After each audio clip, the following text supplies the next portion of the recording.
안녕하세요. 전 지방에서 열심히 일하며 지내고 있는 여자입니다. 차 밀리는 지옥의 출퇴근 시간마다 사연들을 들으며 그 지겨운 시간을 견뎌내곤 하는데요. 그렇게 평소 즐겨 듣고 애정하는 채널에 제 사연이 소개된다고 생각하니 심장이 떨려오며 손에 땀이 다 나네요. 제가 이렇게 사연을 보내게 된 이유는 이혼에 대한 모든 기억을 이곳에서 털어내고 새로운 곳에서 새 출발하기 위해서인데요. 긴 이야기가 될 테지만 다들 끝까지 함께 해주시면 감사하겠습니다. 저와 남편은 직장에서 처음 만나게 되었어요.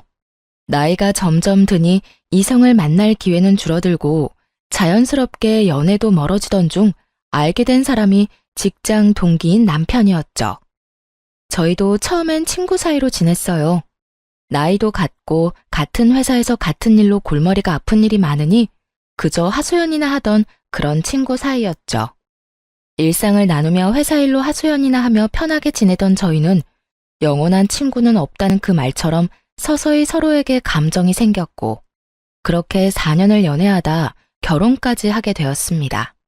결혼을 할 당시 저는 모아둔 돈이 꽤 있었고 남편은 거의 없는 상태여서 걱정이 많았는데 시댁에서 집을 마련해주며 신혼집을 보다 수월하게 마련할 수 있었어요. 이런 와중에 문제점이 있다면 시모의 집 마련 유세였어요. 물론 처음엔 저도 신혼집까지 해주셨으니 너무 감사한 마음이 가득했어요. 더 시부모님께 잘하려고 노력도 많이 했고요. 하지만 그런 마음도 오래가지 못하더군요. 유세라고 표현하기 싫지만 이보다 더 잘 표현할 단어는 없겠더라고요. 처음엔 참을만 했던 집 유세는 날이 가면 갈수록 심해졌고 그 말끝마다 내가 해준 집이라는 것을 강조하는데 그 유세는 말도 못할 정도였어요. 여보세요?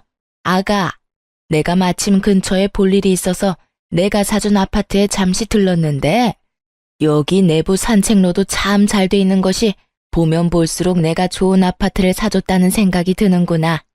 집이 참 좋아. 하긴 누가 고르고 누가 산 집인데 별로이기도 힘들지 않겠어? 네? 아, 네. 참 좋긴 하죠. 요즘에 아파트 잘 갖춰져 있으니 살긴 참 편한 것 같아요. 산책로도 그렇고 편의시설도 잘 갖춰져 있고 말이에요. 요즘 아파트가 아니라 내가 사준 이 아파트가 너무 좋다는 말을 하고 있는 거야. 하여튼 넌 나한테 잘해라. 시집 하나 왔을 뿐인데 이런 아파트에서 살게 됐으니 말이다. 내 친구 미자라고 있는데 걔 며느리는 아무것도 안 해줬는데도 이번에 용돈을 200만 원이나 주고 가방도 사줬다고 하더라. 그냥 그렇다고. 대화의 시작과 끝을 이런 식으로 해버리니 정말 생각 같아선 직접 대출이라도 받아서 아파트를 사버리고 싶은 심정이었어요.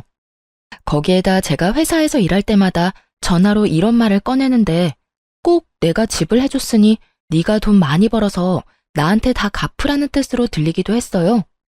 시모의 일로만 해도 스트레스가 쌓이는데 이런 통화를 할 때면 꼭 직장 상사가 귀신같이 나타나 저에게 한 소리를 해대곤 했어요.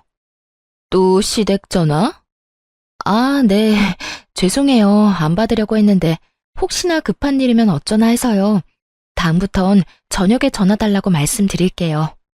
한두 번도 아니고 매번 일하는 시간에 이게 뭐니? 이래서 시집간 여자들은 안 된다니까. 왜 회사에서 사적인 통화를 하는 거야? 그것도 시댁 전화를 말이야. 그런 전화는 말도 길어져 기분도 상해. 여러모로 일에 지장되는 거 몰라? 죄송합니다. 그런데 시집간 여자들만 회사에서 사적인 통화하는 건 아니잖아요. 신입으로 들어온 남자들도 회사 내에서 사적인 통화하고 다른 남자 직원들도 시시껄렁한 통화들 하곤 해요. 그러니까 저 때문에 시집가신 분들 싸잡아서 이야기하는 건 하지 말아주세요. 이래서 안 된다는 거야. 다른 직원들은 직장 상사가 한마디 하면 그냥 네 하고 넘기는데 꼭 결혼해서 사회생활 하러 나온 여자들은 한마디도 안 지려고 이 난리를 부린다니까. 내가 박주임 남편이라도 된다고 생각하는가 본데 나 박주임 남편 아니고 직장 상사야. 그러니까 내 말은 잔소리는 박주임 남편한테나 하고 내가 하는 말에는 고분고분 대답이나 하면서 시키는 일이나 똑바로 하란 이 말이야. 아, 정말 스트레스 받아. 저러다 임신이라도 하게 되면 또 얼마나 몸살이면서 일을 엉망진창으로 할 거야? 불난 집에 부채질하는 것도 아니고 매번 저런 식으로 사람 심기를 다 헤집어 놓으니 스트레스는 극에 달해 있었죠. 그렇다고 크게 한번 부딪히기엔 제가 업무 중에 사적인 전화를 한 것은 잘못된 행동이었으니 그럴 수도 없는 노릇이었어요. 일에 지장을 준 것은 아니지만 직장 상사로서 할 수 있는 말이라고 생각했던 것이었어요. 물론 그렇게 생각을 해도 유독 저에게만 심하게 히스테리를 부린다고 느끼긴 했지만요. 그나마 이 모든 걸 견딜 수 있었던 것은 남편 덕분이었죠. 이렇듯 스트레스가 극에 달하는 날이면 남편과 함께 치맥을 하며 하소연을 하곤 했는데 그게 또 스트레스 날리는 데엔 큰 도움이 되더라고요. 여보, 아까 봤지? 건들이 나한테 또 난리 부리는 거. 봤어. 또 왜 그러는 거야? 왜 그러긴? 어머님 전화 와서 통화하다 또 딱 걸린 거지. 아니, 건대리는 나한테 도청장치라도 달아놨나? 어떻게 내가 어머님이랑 통화만 했다 하면 귀신같이 찾아와서 뭐라고 하는 걸까? 진짜 그렇게 타이밍 맞추기도 힘들 텐데. 그러게, 그건 나도 좀 신기하긴 하네. 그나저나 엄마 전화는 회사에서 받지 마. 나도 따로 이야기해 놓을게. 당신한테 전화하지 말고 나한테 하라고 말이야. 그래 줄래? 그렇지 않아도 오는 전화 안 받기도 뭐하고 받았다 하면 어머님이 사준 집이 너무 좋으니 마치 뭐라도 해달라는 것 같아서 내가 스트레스가 이만저만이 아니야. 집 사주신 건 너무 감사한 일인데 매번 통화할 때마다 집 이야기 꺼내면서 잘하라고 하시는데 나 조금 힘들기도 해 사실. 거기에다 건드리까지 눈에 불을 켜고 날 감시하니 내가 전화 받을 여유가 없네? 그래, 알겠어. 그런데 진짜 건드리는 왜 그렇대? 결혼 소식은 아직도 없지? 성격이 그 모양이니 어느 남자가 오겠어? 오는 남자도 그 히스테리 보고 도망갈 거다 아마. 불쌍하다 불쌍해. 그 나이 먹도록 연애도 못하고. 그러니까 당신도 불쌍한 사람이라 생각하고 부딪히지 마. 괜히 직장 상사랑 부딪혀서 당신한테 좋은 것도 없으니까 말이야. 그래, 알고 있어. 그래서 나도 오늘 할 말이 입까지 차올랐는데 참았어. 잘했어. 얼른 맥주 한 잔 먹고 다 날려버려. 이렇듯 남편과 가지는 시간은 지친 저에게 큰 힘이 되었고 든든한 제 편이 생겼다고 생각하며 지내던 어느 주말이었어요. 집에서 남편과 함께 쉬고 있는데 시모가 연락도 없이 집으로 찾아왔더라고요. 무슨 일인가 싶어 물었더니 시모의 대답이 정말 가관이었어요. 어머님, 연락도 없이 무슨 일이세요? 꼭 연락을 해야만 올 수 있니? 그냥 들렸어. 좀 쉬려고. 네? 그냥 쉬려고 들렸다고. 앞으로 이 집을 별장처럼 쓰려고 해. 계속 보니까 내가 사는 집보다 더 좋은 것 같은 거야. 이래서 다들 신축하는가 보다. 그렇지? 순간 제가 잘못 들었나 했습니다. 빈집도 아니고 엄연히 사람 살고 있는 집이잖아요. 하물며 신혼집 말이죠. 그런 집을 시모는 쉬는 목적으로 별장처럼 쓰겠다고 말하고 있었고 전 시모의 머리가 어떻게 됐다는 생각이 들며 아무런 말도 나오지 않을 때였어요. 시모는 이런 제 생각을 아는지 모르는지 더 경악스러운 요구를 해대기 시작했어요. 그래서 하는 말인데 비밀번호 좀 알려다오. 내가 번번이 벨 누르고 들어오는 것도 말도 안 되는 것 같고 너희 있나 없나 연락하고 오는 것도 귀찮기도 해서 말이다. 너도 알다시피 내가 이 동네에 자주 오는데 그때마다 너희가 일을 하고 있으니 그냥 집으로 돌아간 게 한두 번이 아니야. 네가 비밀번호만 알려주면 내가 혼자 들어와서 쉬기도 하고 시간도 보내다 가면 좋지 않겠니? 시모는 당연하다는 듯 비밀번호를 요구하고 있었고 저는 드라마에서나 보던 상황에 헛웃음이 나왔어요. 분명 아들 내외 잘 살라고 좋은 마음으로 집까지 해주셨을 텐데 오히려 그 집이 너무 좋은 것 같으니 자기가 쓰겠다는 말이잖아요. 가만히 있다가는 진짜 셋이서 살 수도 있겠다 싶더라고요. 이 말도 안 되는 확신을 부셔주어야 한다고 생각했고 더 이상한 말을 꺼내기 전에 시모에게 이렇게 말했어요. 어머님, 그건 곤란하겠는데요. 아무리 어머님이 이 주변에 자주 오신다고 해도 어떻게 신혼집 비밀번호를 알려드리겠어요. 저희가 사는 저희 공간인데요. 그냥 오시기 전에 연락하고 오세요. 오늘처럼 갑자기 오셔서 괜한 헛걸음 하지 마시고요. 독하게 마음먹은 순간이었어요.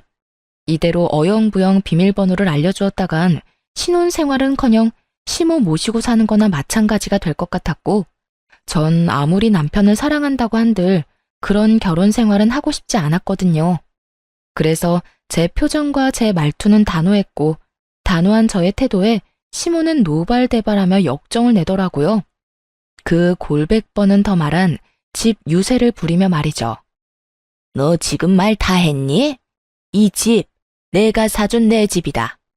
아무리 너희 부부가 살고 있다고는 한들 내 돈으로 산 내 명의의 내 집이라고. 그런 내 집에 내가 왜 연락을 하고 와야 하니? 그게 말이 된다고 생각하니? 지금 말이 안 되는 말을 하는 사람이 누군데 이러세요. 어머님이 저희 살라고 마련해 주셨으면 저희 집 아닌가요? 어머님이 가끔 연락하고 오셔서 저희랑 시간도 보내고 식사하시고 가는 건 아무 상관없어요. 그 정도야 할 수도 있죠. 그런데 어머님이 바라는 건 그게 아니잖아요. 저희 의견, 저희 일정과는 상관없이 어머님 편할 때 어머님 집처럼 쓰려고 한다는 말인데 그게 말이나 된다고 생각하세요? 그게 정말 정상적인 상황이라고 생각하시냐고요. 얘 말하는 거 좀 봐라. 그러면 너는 내가 지금 말도 안 되는 이상한 요구라도 하고 있다. 이 뜻이니? 내가 계속 말하지 않았니? 이 집은 내 돈으로 산 내 집이라고. 알고 있어요. 그런데 저희 살라고 주셨으면 끝이란 말을 하고 있는 거예요. 그래서 끝까지 비밀번호는 못 알려준다. 이거니? 네, 절대로 못 알려드린다고 말하고 있는 거예요. 그야말로 칼과 방패의 싸움이었어요. 시모는 계속 내 집이라고 하며 비밀번호를 요구했고, 전 말도 안 되는 소리라며 절대로 안 된다고 하고 있었죠. 시모는 끝까지 단호한 저를 보며 숨을 고른다 싶더니 이런 말을 저에게 하더라고요. 그래? 네가 끝까지 그렇게 나온다면 나한테도 다 생각이 있다. 다음에 너희 없을 때 도어락 다 뜯어버리고 새로운 도어락 달아버릴 거야. 그리고 네가 지금 나한테 했듯이 비밀번호는 알려주지 않을 거다. 그때 가서 후회하지 말고 지금 좋은 말로 할 때 비밀번호 알려주거라. 이런 말까지 하면 제가 겁이라도 먹을 것이라 생각했는지 시모의 얼굴이 의기양양한 것이 차마 눈 뜨고 보기 힘들 정도였어요. 아, 그렇게까지 하실 거라고요? 그래, 내가 못할 것 같니? 난 한다면 하는 사람이야. 이거 왜 이래? 내가 준 집이니 내가 다시 뺏어가도 너흰 할 말 없는 상황이야. 그런 네 처지도 모르고 감히 나한테 뭐? 연락을 하고 와?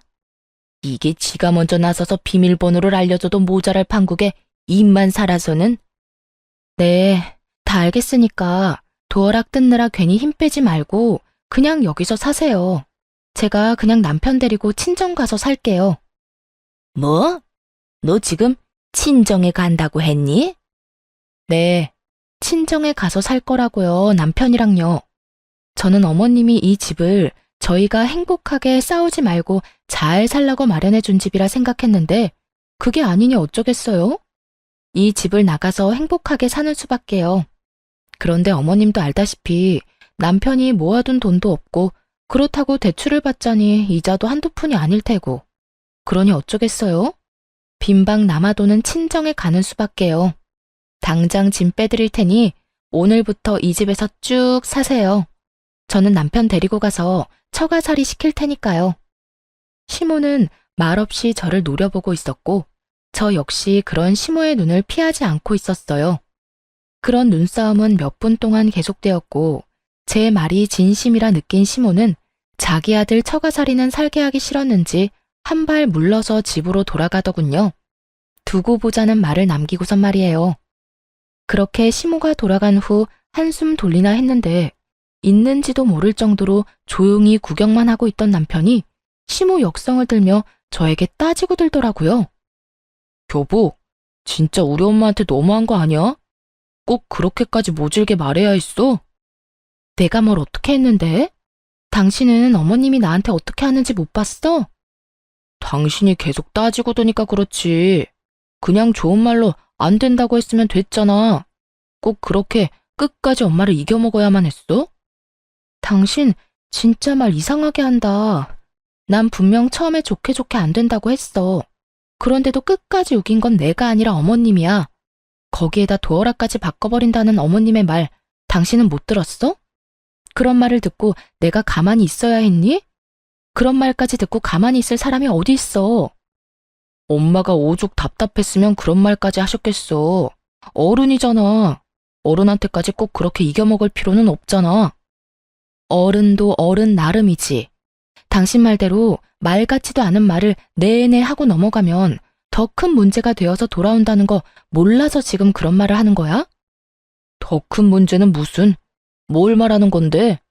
그리고 말이야 바른 말이라고 여기 엄마 집 맞잖아. 엄마가 이 집 마련 안 해줬으면 우리 지금쯤 대출금 갚느라 이런 편한 생활은 하지도 못했다고. 애초에 자기가 모은 돈은 너무 없어 시모 도움까지 받게 된 것인데 저딴 말을 하니 어이가 없더라고요. 당신 잊었어? 난 집 마련할 능력이 있었어. 물론 지금도 있고 말이야.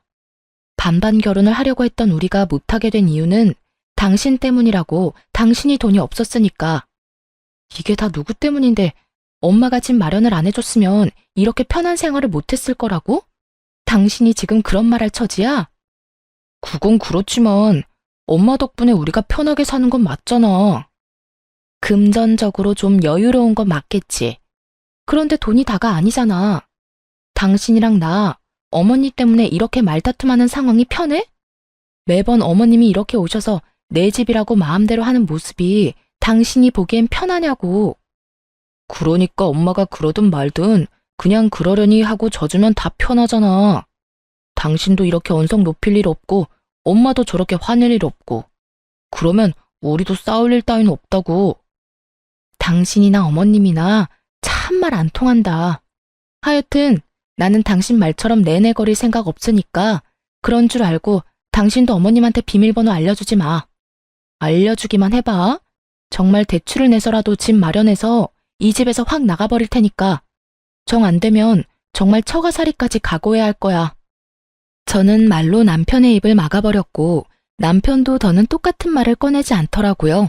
결혼 이후 처음으로 한 부부싸움에 감정이 상할 대로 상한 상태였고 어느 누구도 먼저 말을 걸지 않고 있었어요. 말도 하지 않는 상황이었지만 그저 흔히들 할 수 있는 부부싸움이라 생각하며 차마 이혼까진 생각지도 않고 있었는데 남편은 제 생각과는 다른지 점점 냉랭한 모습으로 저를 대하더라고요. 그런 남편의 태도를 보며 저 역시 남편에 대한 실망감이 더욱 깊어졌고요. 물론 그 이유가 남편의 행동뿐만은 아니었어요.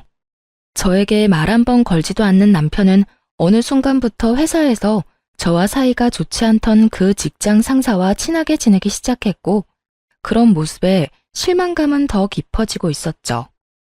처음엔 저에게 화가 난 남편이 저를 약올리려고 저런 행동을 하나 지켜만 보고 있었는데 어느 날은 저와 친한 동료가 저에게 이런 말을 하는 게 아니겠어요?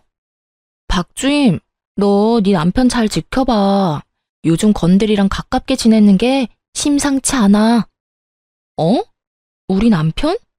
에이, 그런 거 아닐 거야. 요즘 부부싸움을 좀 했는데 괜히 나 약 올리려고 저러는 것 같아. 처음엔 나도 그렇게 생각했는데 그게 아닌 것 같아.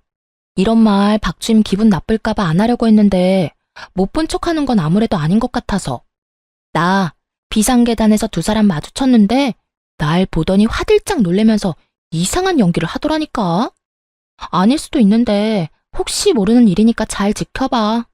정말 박주임 걱정돼서 하는 말이니까 너무 기분 나빠하지 말고. 이 말을 듣는데 정말 뒤통수가 얼얼해지는 느낌이었어요. 시모의 일로 남편과 다투고 사이가 좋지 않긴 했지만 그런 쪽으론 정말 생각해보지도 못했으니까요. 그렇게 전 점심시간 모두가 자리를 비운 사이 재빠르게 남편의 컴퓨터를 살펴보게 되었고 그것은 판도라의 상자와 다름이 없었습니다. 남편의 회사 컴퓨터엔 카톡이 켜져 있었는데 그곳엔 상사와 나눈 대화가 가득하더라고요. 자기야, 오늘 나랑 점심 같이 먹을 수 있어? 그럼, 요즘 집사람이랑 말도 안 하고 지내는 거 알잖아. 점심시간 시작하기 전에 좀 일찍 나가자. 회사 근처엔 보는 눈도 많으니까 좀 멀리 가서 먹고 오자고. 그래, 좋아. 아, 자기가 평생 박주임이랑 화해 안 했으면 좋겠어. 그냥 이참에 이혼하면 안 돼? 그냥 나랑 살자. 어차피 자기 엄마도 이혼하라고 하신다며. 그렇긴 한데 내가 이혼하고 자기랑 만나면 회사 사람들이 뭐라고 하겠어? 그리고 자기도 알다시피 집사람 성격도 장난 아니잖아. 아마 우리 회사 생활도 못하게 소문 다 내버릴 거야. 그러면 자기나 나나 회사에서 잘리게 될 테고. 그건 걱정도 하지 마. 내가 자기 이혼하기 전에 내쫓아버리면 되니까. 내가 괜히 계속 박주임 괴롭힌 줄 알아? 다 이런 상황을 대비해서 괴롭히고 있었던 거라고. 물론 자기를 만나면서 질투가 나서 더 괴롭힌 것도 있지만 이런 상황이 오면 쉽게 내쫓으려고 괴롭힌 것도 있었지. 자기야, 내가 말했지? 나 자기 많이 좋아해. 박주임보다 내가 자기를 먼저 좋아했었어. 그러니까 나한테 와. 내가 진짜 잘할게. 자기 엄마한테도 잘할 거고 말이야. 일단 알겠어. 자세한 이야기는 점심 먹으면서 하자. 대화의 처음은 저희가 결혼을 하고 난 후부터 조금씩 주고받기 시작했고 본격적으로 만나기 시작한 건 얼마 되지 않은 듯 했어요. 여기까지만 해도 그 충격이 작지 않았는데 저를 더 경악스럽게 만든 것은 시모의 카톡이었어요. 아들, 아무리 생각해도 권대리가 참 마음에 들어서 하는 말인데 네가 그냥 이혼하고 권대리랑 잘해봤으면 좋겠어.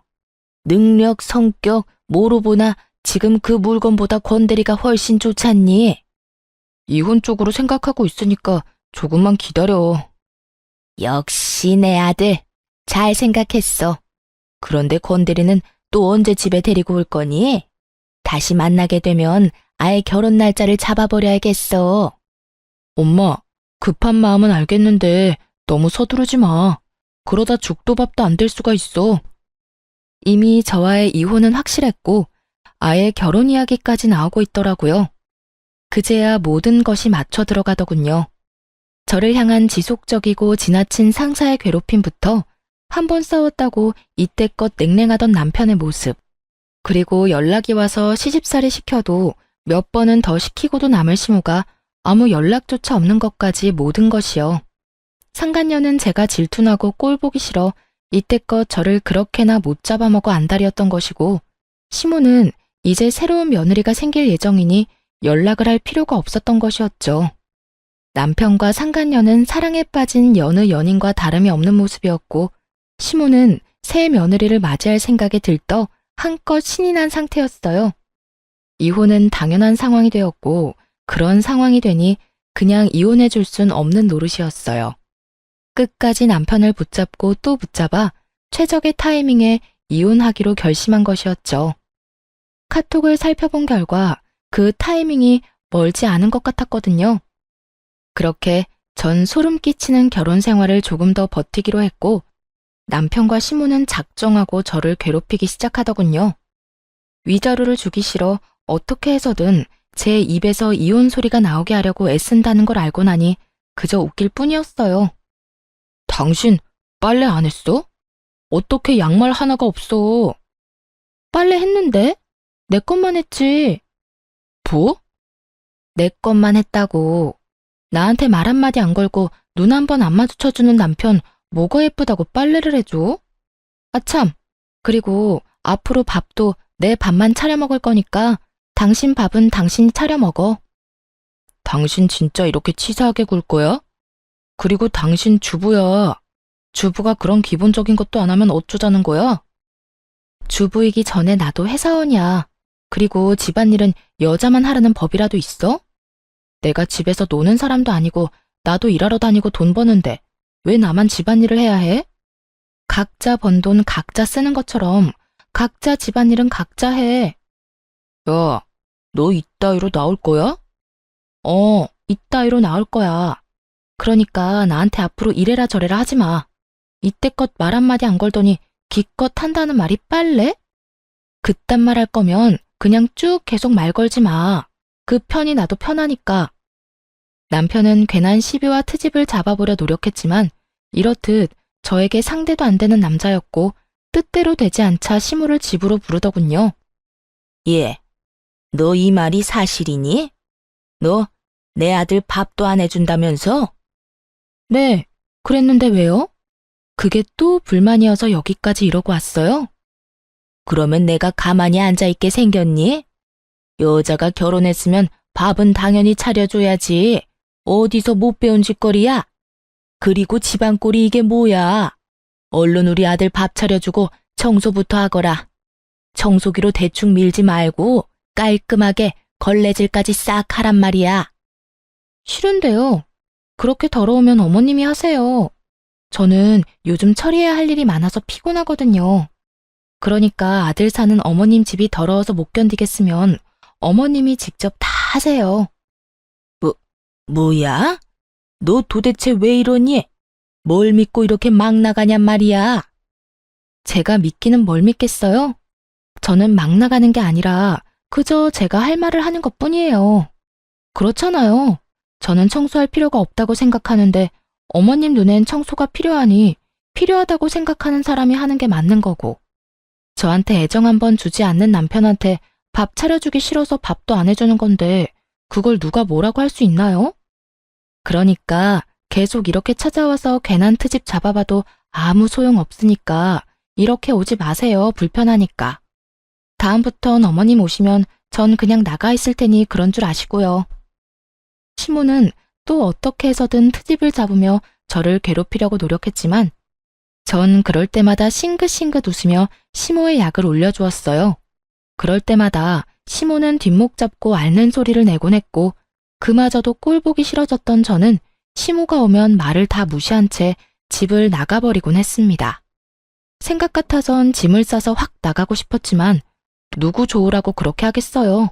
그래서 시모와 남편의 쇼를 보며 그 시간만 기다리고 또 기다렸죠. 남편은 여전히 저에게 위자료 한 푼이 주기 싫어 본인 입으론 절대 이혼 이야기를 꺼내지 않고 있었고 저 역시 그런 점을 이용해 하고 싶은 행동은 다 하며 아주 편하게 지내고 있었습니다. 남편이 말도 안 되는 소리를 하면 말도 안 되는 말로 갚아주기도 했고 그마저도 귀찮을 땐 대답도 하지 않고 무시해버리곤 했죠.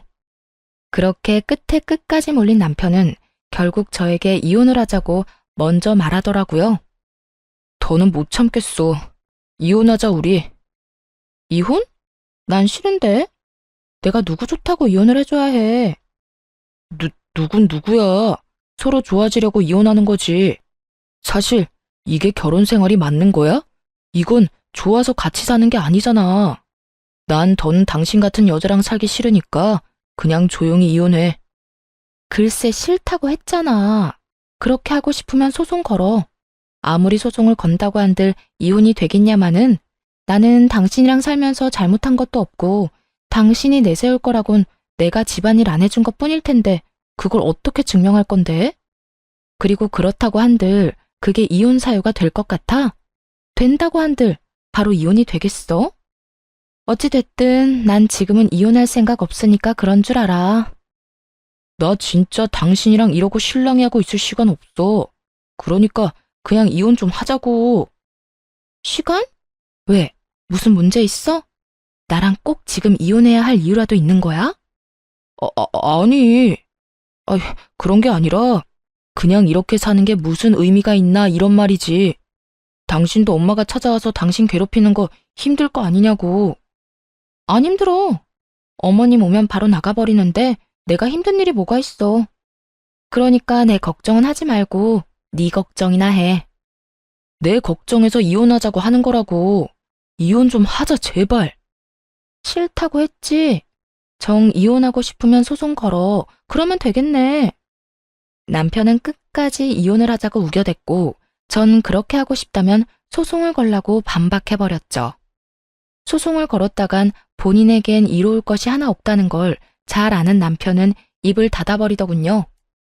모르긴 몰라도 시모와 상간녀에게 시달리고 있는 것이 분명한 남편은 점점 더 안색이 창백해져 갔고 그 꼴을 보는 내내 참 통쾌했습니다. 그렇게 통쾌한 날들이 지나던 어느 날 시모에게 연락을 받은 남편이 허겁지겁 집을 나서더라고요. 그 모습을 보고 직감적으로 오늘이 그날이구나 싶었죠. 얼른 제 짐을 챙겨 퀵으로 친정에 보낸 후 남편을 기다렸어요. 아니나 다를까 3시간쯤 지나니 짐을 든 시모와 함께 남편이 집으로 들어오더라고요. 시모는 울고 있었고 어떤 상황인지 뻔히 알고 있는 저는 아무것도 모른다는 듯 물었어요. 이게 무슨 상황이야? 어머님은 또 왜 저런 모습이야? 그게, 엄마가 주식을 하다가 사기를 당했어.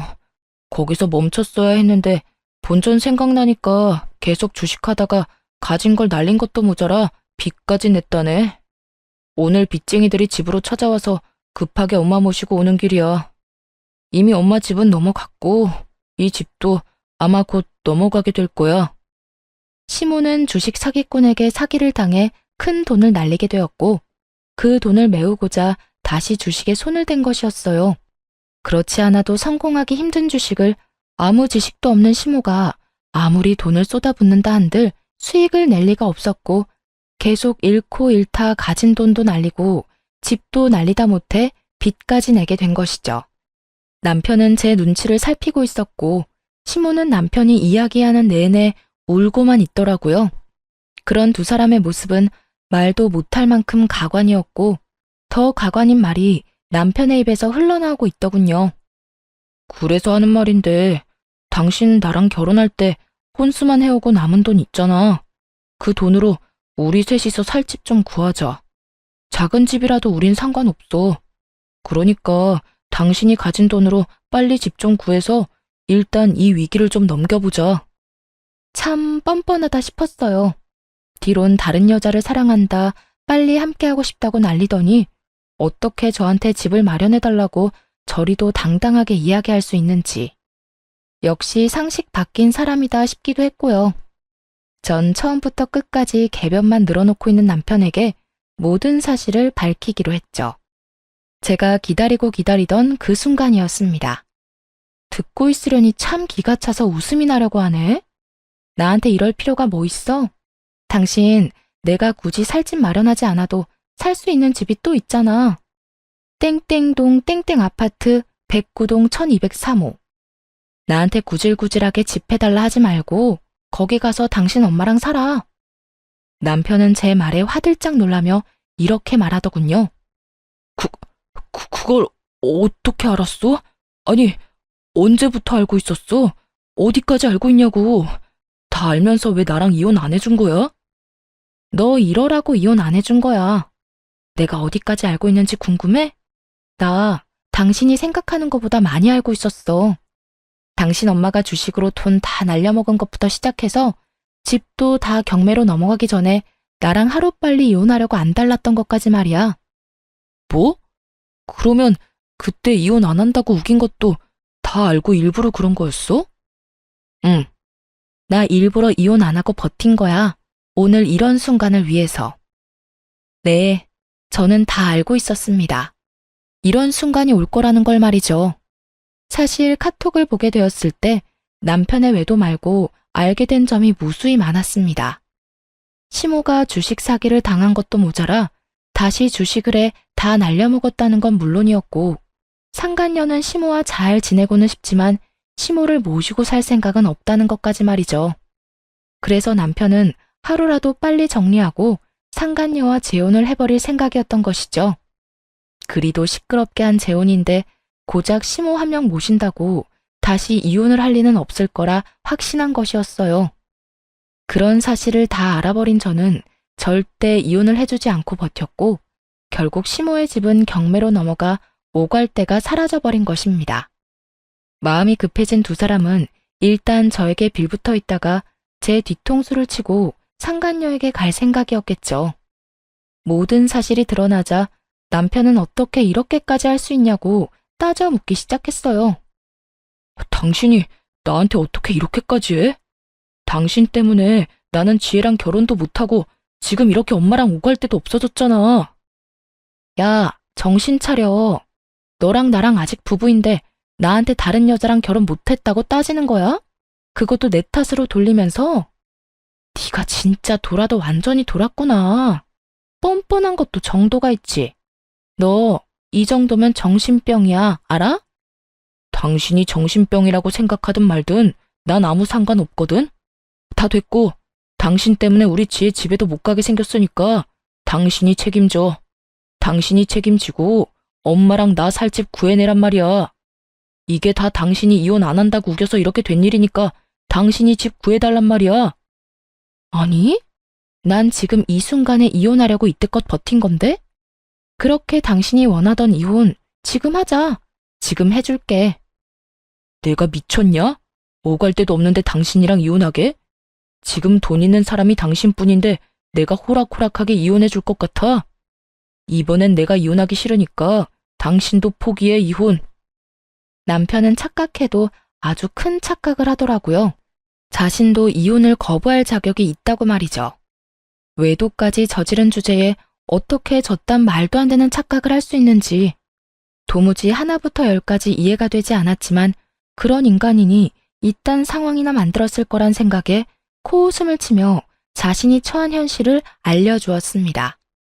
아, 야, 착각을 해도 아주 큰 착각을 하고 있나 본데 너한텐 감히 이혼을 거부할 자격 따윈 없어. 넌 그냥 내가 이혼하자고 하면 군말 않고 해야 할 처지라고. 그런 걸 보고 유책 배우자라고 하지?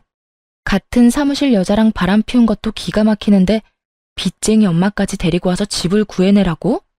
생각을 좀 하고 살아라. 그런 생각을 했다는 것 자체가 경악스러우니까. 그래서 기어코 나랑 이혼을 하겠다는 이 뜻이야? 넌 우리가 불쌍하지도 않아? 난 내가 불쌍해, 내가. 어쩌다 너 같은 거랑 결혼해서 이 꼴을 보고 겪어야 하는 내가 불쌍하다고. 나는 소송을 해서라도 너하고 이혼할 거야. 그러니까 이혼 준비나 해.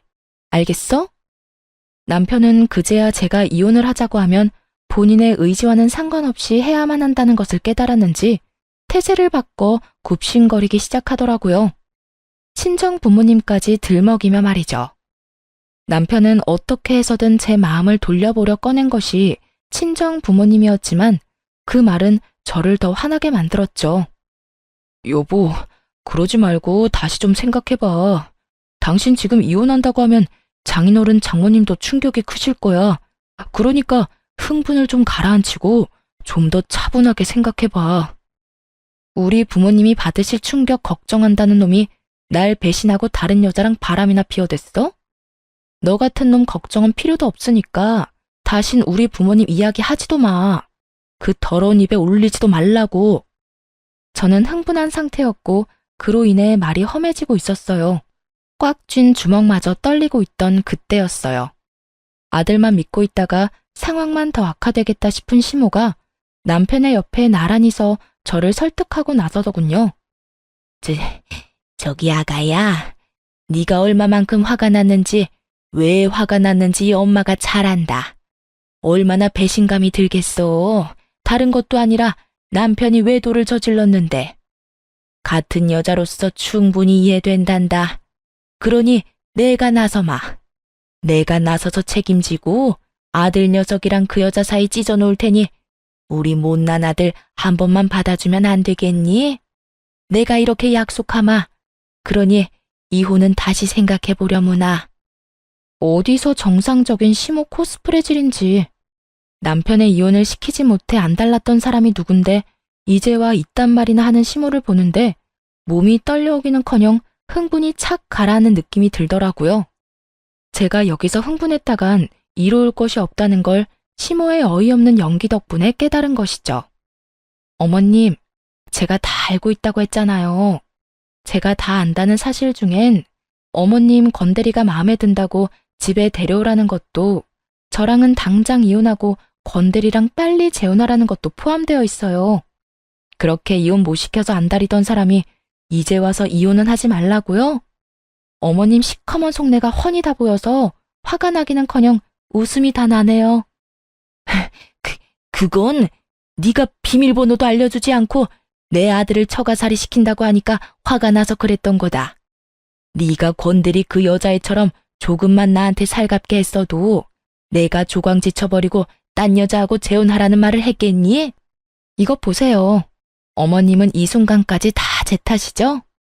애초에 자식들 잘 살라고 마련해준 집을 제 집처럼 생각한 어머님이 잘못된 거라고요. 신혼집을 시어머니 쉼터로 쓰겠다는 걸 가만히 두고 볼 사람이 어디 있어요? 하여튼 전 더는 하고 싶은 말도 용서할 마음도 없으니까 그런 줄 알고 이혼이나 준비하세요.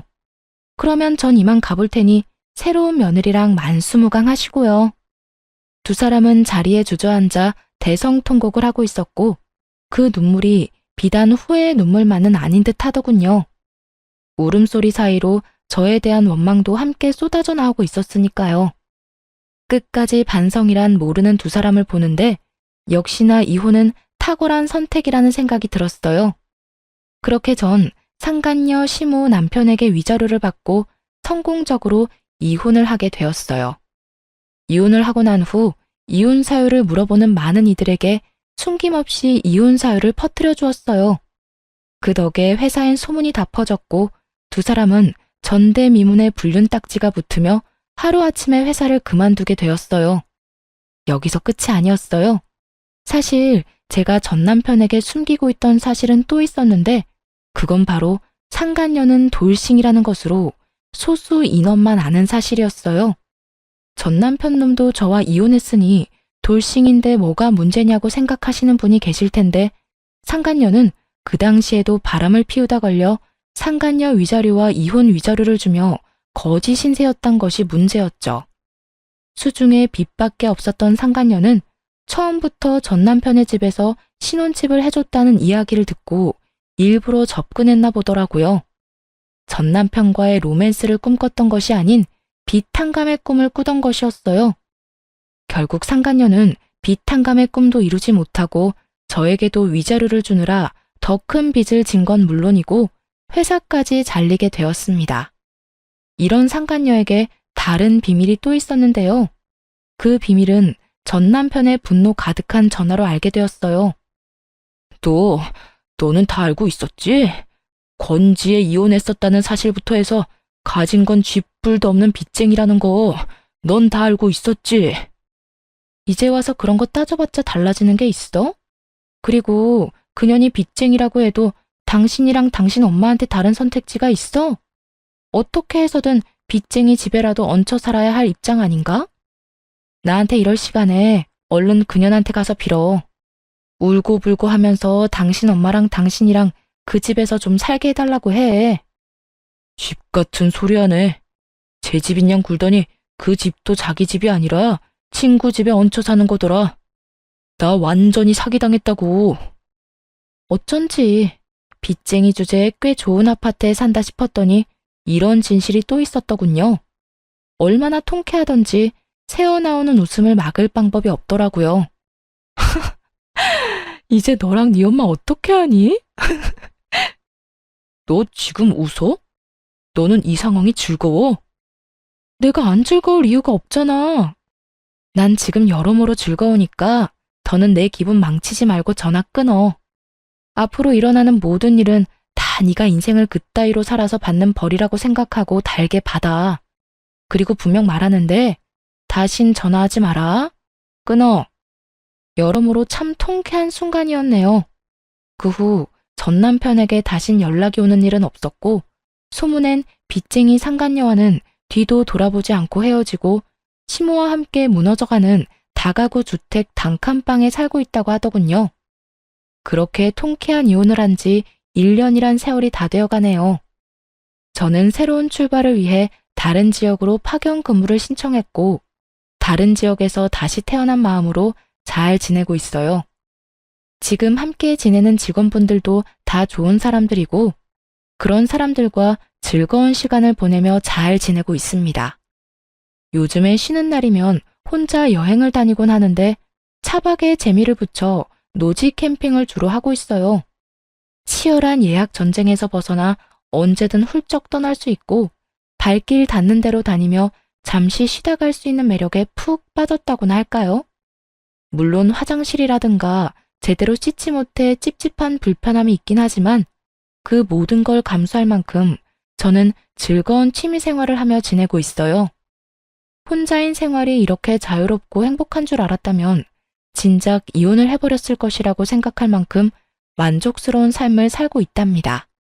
이런 혼자인 삶에 만족해서인지 아직 누굴 만나고 싶다거나 결혼을 하고 싶은 생각은 없어요. 아직 그런 큰일을 겪은 지 얼마 되지 않기도 했고, 시간이 흘러도 다시 누군가를 제 가족으로 맞아 함께 살아간다는 것은 아마 힘든 일이 될 것 같아요. 이혼이란 것이 저에게 부정적인 것을 이렇게 많이 남기긴 하지만 또 그런 것에서 배운 점 또한 많다고 생각합니다. 그래서 전 한 번의 실패를 발판 삼아 앞으로 더 나아가 보려고요. 이로써 저의 긴 사연도 끝이 났네요. 앞으로의 제 삶과 구독자분들의 행복한 삶을 응원하며 저는 이만 물러가 볼게요. 모두들 행복 가득한 날들만 가득하길 바랄게요.